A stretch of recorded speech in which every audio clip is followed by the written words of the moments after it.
حنفی لوگ آمین آہستہ کیوں کہتے ہیں جبکہ بخاری و مسلم میں صحیح حدیث ہے کہ آمین اونچی آواز میں کہنی چاہیے؟ امام ابو حنیفہ کا اصول یہ ہے کہ سب سے پہلے وہ قرآن کو رکھتے ہیں اور حدیث کی پھر تعویل کرتے ہیں کہ وہ قرآن کے مطابق ہو جائے.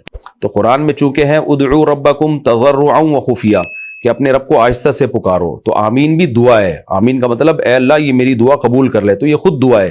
تو دعا میں اصل یہ ہے کہ آہستہ آواز سے ہو.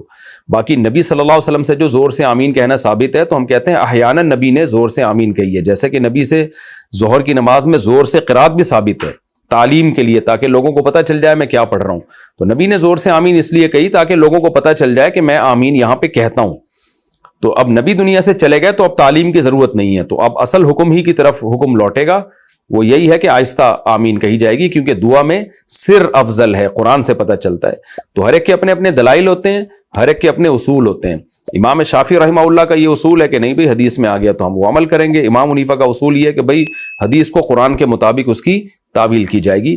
تو اصول میں اختلاف ہونے کی وجہ سے مسائل میں اختلاف ہوتا ہے. تو سارے ائمہ ہمارے لیے قابل احترام ہے، لیکن کسی ایک پہ طنز کرنا، جیسے کہ ہمارے بعض اہل حدیث بھائی طنز کر رہے ہوتے ہیں کہ احناف جو ہے حدیثوں کو نہیں مانتے.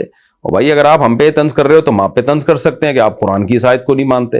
تو بہتر یہی ہے کہ طنز چھوڑ دیں، آپ دونوں کے دلائل کا احترام کریں، کہ ہم ان پہ طنز نہ کریں اور وہ ہم پہ طنز نہ کریں. ہم ان کے بارے میں کہیں یار وہ بھی جو ان کی سمجھ میں آتا ہے وہ سنت کو اس طرح سے فالو کرتے ہیں، جو ہماری سمجھ میں آتا ہے ہم اس طرح سے فالو کرتے ہیں. دونوں کا مقصد اللہ کی رضا ہے.